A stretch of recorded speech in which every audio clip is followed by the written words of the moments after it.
उर्मिला कदाचित रामायण की सर्वाधिक उपेक्षित पात्र है।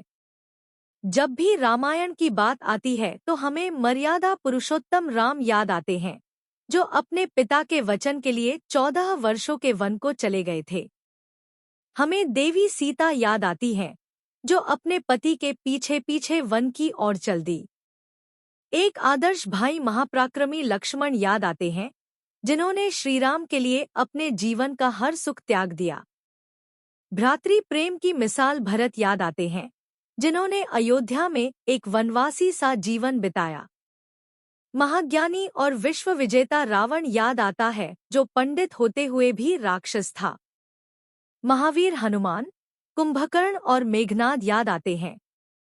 इससे पहले कि हम वीडियो में आगे बढ़े, यदि अभी तक आपने हमारे चैनल धर्म संज्ञान को सब्सक्राइब नहीं किया है, तो कृपया सब्सक्राइब कर लें, ताकि आने वाली वीडियो का नोटिफिकेशन सबसे पहले आपको मिलता रहे।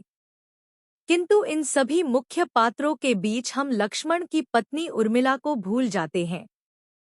उसके दुहक, त्याग और विरह वेदना को भूल जाते हैं, जबकि शायद उसने देवी सीता से भी कहीं अधिक दुहक झेला। वनवास से वापस आने के बाद सीता उर्मिला से रोते हुए गले मिलती है और कहती है कि हे सखी, तुम्हारे दुहक का ज्ञान भला लक्ष्मण को क्या होगा। मैं समझ सकती हूँ। 14 वर्ष मैंने चाहे वनवास में ही गुजारे, किंतु तब भी मुझे मेरे पति का सानिध्य प्राप्त था, किंतु तुमने 14 वर्ष अपने पति की विरह में बिताए हैं, इसीलिए तुम्हारा त्याग मेरे त्याग से कहीं अधिक बड़ा है। उर्मिला जनकपुरी के राजा महाराज जनक और रानी सुनैना की द्वितीय पुत्री और सीता की छोटी बहन थी। जब श्रीराम ने स्वयंवर जीतकर देवी सीता का वरण किया तो महर्षि विश्वामित्र के सुझाव पर महाराज जनक ने सीता के साथ अपनी दूसरी पुत्री उर्मिला का विवाह लक्ष्मण के साथ तथा अपने छोटे भाई कुशध्वज की पुत्रियों मांडवी और श्रुतकीर्ति का विवाह क्रमशः भरत और शत्रुघ्न के साथ तय किया। चारों बहनें एक साथ ही जनकपुरी से अयोध्या आईं। लक्ष्मण और उर्मिला के अंगद और चंद्रकेतु नामक 2 पुत्र और सोमदा नाम की एक पुत्री हुए। वाल्मीकि रामायण में उन्हें रूप, गुण एवं तेज में सीता के समान ही कहा गया है, जिसने अल्प समय में ही अयोध्या में सभी का हृदय जीत लिया। जब श्रीराम को वनवास हुआ तो उनके लाख समझाने के बाद भी देवी सीता उनके साथ चलने को तैयार हुई। उधर लक्ष्मण तो राम के प्राण ही थे, वे कैसे उनका साथ छोड़ सकते थे, इसलिए वे भी वन चलने को तैयार हुए। जब उर्मिला को पता चला कि लक्ष्मण भी वन जाने को प्रस्तुत हैं, तब वे भी वल्कल वस्त्र धारण कर उनके पास आई और वन चलने का अनुरोध किया। इस पर लक्ष्मण ने कहा, उर्मिले, तुम मेरी दुविधा को समझने का प्रयास करो। मेरे वन जाने का उद्देश्य केवल इतना है कि मैं वहां भैया और भाभी की सेवा कर सकूं। तुम्हारे सानिध्य से मुझे सुख ही मिलेगा, किंतु तुम्हारे वहां होने पर मैं अपने इस कर्तव्य का वहां पूरी तरह से नहीं कर सकूंगा। अतः तुम्हें मेरी सौगंध है कि तुम यहीं रहकर मेरे वृद्ध माँ बाप की सेवा करो। इस पर उर्मिला रोते हुए कहती है कि आपने मुझे अपनी सौगंध दे दी है, तो अब मैं क्या कर सकती हूँ। किंतु मैं ये सत्य कहती हूँ कि 14 वर्षों के पश्चात जब आप वापस आएंगे तो मुझे जीवित नहीं देख पाएंगे। आपके विरह में इसी प्रकार रो रो कर मैं अपने प्राण त्याग दूंगी। तब लक्ष्मण फिर कहते हैं, प्रिय, अगर तुम इस प्रकार विलाप करोगी तो मैं किस प्रकार वन जा पाऊंगा। इसलिए मैं तुम्हें एक और सौगंध देता हूँ कि मेरे लौट के आने तक तुम किसी भी परिस्थिति में रोना मत। यही कारण था जब लक्ष्मण लौट कर आए तो उर्मिला कई दिनों तक रोती रही।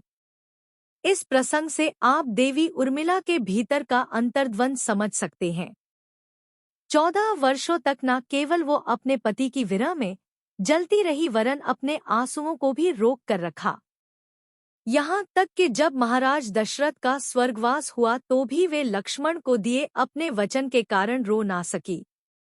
जब भरत अयोध्या वापस आते हैं और उन्हें श्रीराम के वनवास का समाचार मिलता है तो वे अपनी माता कैकेयी की कड़े शब्दों में भर्त्सना करते हैं और उसके उपरांत तीनों माताओं, गुरुजनों और मंत्रियों को लेकर श्रीराम को वापस लेने के लिए चल देते हैं।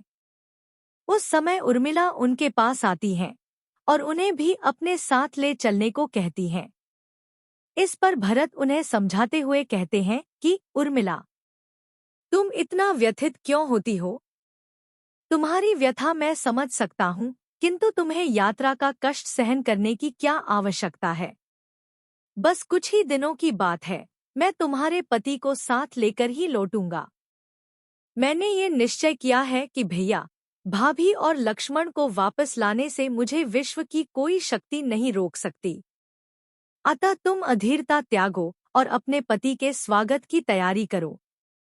जब श्रीराम अपने वचन की बाध्यता के कारण भरत के साथ आने में अपनी असमर्थता व्यक्त करते हैं, तो भरत अयोध्या वापस आकर उर्मिला से कहते हैं, मैं सबसे अधिक तुम्हारा दोषी हूँ। मेरे ही हठ के कारण तुम्हारे पास अपने पति के सानिध्य का जो एक अवसर था वो तुम्हें प्राप्त नहीं हुआ, अतः तुम मुझे क्षमा कर दो। उर्मिला के विषय में उसकी निद्रा बड़ी प्रसिद्ध है, जिसे उर्मिला निद्रा कहा जाता है। अपने 14 वर्ष के वनवास में लक्ष्मण एक रात्रि के लिए भी नहीं सोए। जब निद्रा देवी ने उनकी आंखों में प्रवेश किया तो उन्होंने निद्रा को अपने बाणों से बींध दिया। जब निद्रा देवी ने कहा कि उन्हें अपने हिस्से की निद्रा किसी और को देनी होगी, तब लक्ष्मण ने अपनी निद्रा उर्मिला को दे दी। इसीलिए कहते हैं कि लक्ष्मण वन में 14 वर्षों तक जागते रहे और उर्मिला अयोध्या में 14 वर्षों तक सोती रही।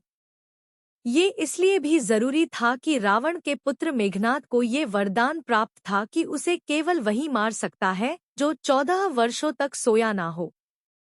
यही कारण था जब श्रीराम का राज्याभिषेक हो रहा था तो अपने वचन के अनुसार निद्रा देवी ने लक्ष्मण को घेरा और उनके हाथ से छत्र छूट गया। इसी कारण वे सो गए और राम का राज्याभिषेक नहीं देख पाए। उनके स्थान पर उर्मिला ने राज्याभिषेक देखा। तो एक तरह से कहा जाए तो मेघनाद के वध में उर्मिला का भी उतना ही योगदान है जितना कि लक्ष्मण का। जब लक्ष्मण के हाथों मेघनाद की मृत्यु हो गई तो उसकी पत्नी सुलोचना वहां आती है और क्रोध पूर्वक लक्ष्मण से कहती है, हे महारथी, तुम इस भुलावे में मत रहना कि मेरे पति का वध तुमने किया है। ये तो 2 सतियों के अपने भाग्य का परिणाम है। यहाँ पर सुलोचना ने दूसरे सती के रूप में उर्मिला का ही संदर्भ दिया है। यहाँ एक प्रश्न और आता है कि अगर उर्मिला 14 वर्षों तक सोती रही तो उसने अपने पति के आदेशानुसार अपने कुटुंब का ध्यान कब रखा? इसका जवाब हमें रामायण में ही मिलता है कि उर्मिला को ये वरदान था कि वो एक साथ 3-3 जगह उपस्थित हो सकती थी और 3 अलग-अलग कार्य कर सकती थी और उनका ही एक रूप 14 वर्षों तक सोता रहा। उर्मिला के जीवन पर लिखा गया सबसे बड़ा महाकाव्य राष्ट्रकवि श्री मैथिली शरण गुप्त द्वारा लिखा साकेत है, जिसमें उर्मिला के दृष्टिकोण से पूरा रामायण लिखा गया है। इस महाकाव्य में उर्मिला के जीवन और उसके संघर्ष का विस्तृत वर्णन मिलता है। साकेत में एक विवरण मिलता है जब उनके पति को मेघनाद की शक्ति लगती है और उसी समय वे शत्रुघ्न के समीप जाकर कहती है कि जब तक पृथ्वी, सूर्य और चंद्र अटल है, उनके पति को कोई हानि नहीं हो सकती। उस समय के उनके रूप की तुलना कार्तिकेय के समीप खड़ी माता भवानी से की गई है, जिनके चेहरे से सूर्य का तेज फूट रहा था और उनका सिंदूर साक्षात अग्नि के समान दिख रहा था। यदि आपको यह वीडियो पसंद आई हो तो कृपया कमेंट करें, लाइक करें और साथ ही वीडियो को आगे शेयर भी करें।